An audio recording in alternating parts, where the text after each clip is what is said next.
একটা মসজিদের মুয়াজ্জিন সাহেবের সাথে এমন একটা দুর্ধর্ষ ঘটনা ঘটে গিয়েছে যেটা দেখার পর আপনার চোখ কপালে উঠে যাবে। আপনি কি জানেন দুষ্ট জিনেরা সবসময় মসজিদের ইমাম মুয়াজ্জিন কিংবা মাদ্রাসার ছাত্রদের পিছনে কেন পড়ে থাকে? যে সমস্ত জিনেরা ইবলিশের অনুসারী তারা সবসময় মসজিদ মাদ্রাসাওয়ালাদের পিছনে নিয়োজিত থাকে। ভিডিওতে যে লোকটি ঘুমিয়ে আছে তিনি হচ্ছেন একটা মসজিদের মুয়াজ্জিন সাহেব। প্রতি রাতেই ওনার সাথে এমন কিছু দুর্ধর্ষ ঘটনা ঘটে যায় যেটা শোনার পর আপনার কাছে গল্প মনে হতে পারে। আমাদের কাছেও বিষয়টা তেমনই মনে হয়েছিল। উনি বারবার বলার পর আমরা দেখার চেষ্টা করলাম আসলেই কি তার সাথে এমনটা হয় নাকি তিনি তার মন গড়া কথা বলছেন। যার কারণে ওনার রুমে আমরা একটা হিডেন ক্যামেরা লাগিয়ে দিয়েছিলাম, যেটার মাধ্যমে আমরা দেখতে পারলাম তার সাথে কি কি হয়। আপনারা ইতিপূর্বে স্ক্রিনে অনেক কিছু দেখে ফেলেছেন। এতক্ষণ যা কিছু দেখলেন এগুলো দেখার পর আশা করি আপনি এই ভিডিওটিকে মিথ্যা প্রমাণিত করার চেষ্টা করবেন না। এখন আপনার মনে হতে পারে এত কিছু ঘটার পর তিনি এই রুমে কিভাবে টিকে রয়েছেন। আসলে ওনার সাথে প্রতি রাতেই এমনটা ঘটে থাকে, যার কারণে তার মধ্যে আর এসবের কোনো ভয় কাজ করে না। আসলে ওনাকে এমন একটা জায়গায় থাকতে দেওয়া হয়েছে যেই ঘরটি একটা গুরুস্থানের পাশে অবস্থিত, যেখানে তিনি ছাড়া অন্য কোনো মানুষ বসবাস করেন না। ফলে তাকে এগুলো সহ্য করে এখানে টিকে থাকতে হচ্ছে। আমাদের সমাজে যাদের জায়গা সবার উপরে, আর সেখানে কিনা তাদেরকে এমন একটা জায়গায় থাকতে দেওয়া হয় যেখানে কোনো মানুষ বসবাস করার উপযুক্তই না। আপনারা অবশ্যই ভিডিওটি বেশি বেশি শেয়ার করবেন, শুধুমাত্র এই কারণে যেন আমাদের মসজিদের ইমাম মুয়াজ্জিন সাহেবরা ভালো একটা থাকার জায়গা পান।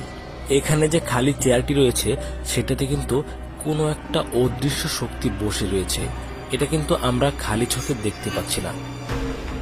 এমনকি ক্যামেরাতেও এগুলো রেকর্ড হয় না, শুধুমাত্র অনুভব করা যায়। তিনি কিন্তু তখন ঘুমিয়েছিলেন। চেয়ারের নড়াচড়ায় তার ঘুম ভেঙে গেলে তিনি কিন্তু দেখার চেষ্টা করছেন এখানে আসলে কি হচ্ছে। তিনি দেখার পর কিন্তু চেয়ারটি অটোমেটিক্যালি স্টপ হয়ে যাচ্ছে। যখনই তিনি ঘুমিয়ে গেলেন তখন কিন্তু আবারও চেয়ারটি নড়াচড়া করছে। অন্যদিকে টেবিলের উপর একটি মগ রাখা রয়েছে, সেটাও কিন্তু অল্প অল্প নড়াচড়া করছে। আপনারা যদি ভাবেন এইগুলো কোনো প্রকার এডিটিং করা তাহলে এটা ভুল ভাববেন। আর এইগুলো নড়াচড়া করছে চেয়ারের উপর বসে থাকা কোনো একটা দুষ্ট জিন। আমার এমনটাই মনে হচ্ছে। আপনার কি মনে হচ্ছে আপনি অবশ্যই সেটা কমেন্ট বক্সে লিখে যাবেন। চেয়ারটা কিন্তু আবারও নিচে পড়ে গিয়েছে। আমরা মুয়াজ্জিন সাহেবের সাথে কথা বলে জানতে পেরেছি তিনাকে প্রতি রাতেই এমন বিরক্ত করা হয়। আসলে এই বিরক্ত করার কারণটা কি? জিনেরা কিন্তু উনার কোনো ক্ষতি করেন না। আসলে ভয় দেখানোর কারণটা কি? ভয় দেখানোর কারণটা হচ্ছে মুয়াজ্জিন সাহেব যেন সারা রাত না ঘুমোতে পারেন এবং ফজরের আজান ঠিকভাবে দিতে না পারেন। ফজরের আজানের মাধ্যমে যেহেতু লক্ষ লক্ষ মুসল্লিরা মসজিদে আসেন, সেখানে যদি ফজরের আজান কিছুটা বিলম্ব করা যায় তাতে করে অনেক মুসল্লি মসজিদে আসবেন না, ফলে তাদের নামাজ কাজা হয়ে যাবে। এটাই হচ্ছে ইবলিসের অনুসারী জিনদের আসল লক্ষ্য। এই পর্যায়ে আপনারা ভালো করে ভিডিওটি লক্ষ্য করুন। দেখুন চেয়ারটি কিন্তু আবারও পড়ে গিয়েছে।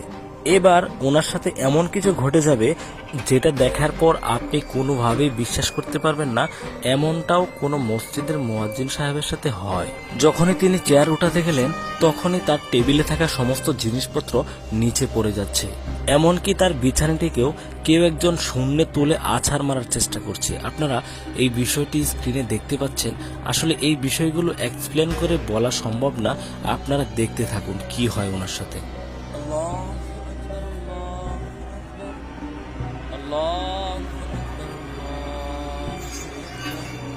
এ পর্যায়ে যখন পরিস্থিতি নিয়ন্ত্রণের বাইরে চলে যাচ্ছে তখন কিন্তু তিনি আজান দেওয়া শুরু করলেন। আসলে আজান শুনে সমস্ত দুষ্ট জিনেরা এবং ইবলিসের অনুসারীরা ভয়ে পালাতে থাকে। আজান দেওয়ার সাথে সাথে আল্লাহর অশেষ রহমতে সবকিছুই নিয়ন্ত্রণে চলে আসে। আপনাদের কাছে বিশেষভাবে অনুরোধ করছি আপনারা ভিডিওটি বেশি বেশি শেয়ার করবেন এবং যার যার অবস্থান থেকে ইমাম মুয়াজ্জিন সাহেবরা যেন ভালো থাকতে পারে সেই পদক্ষেপ নেবেন।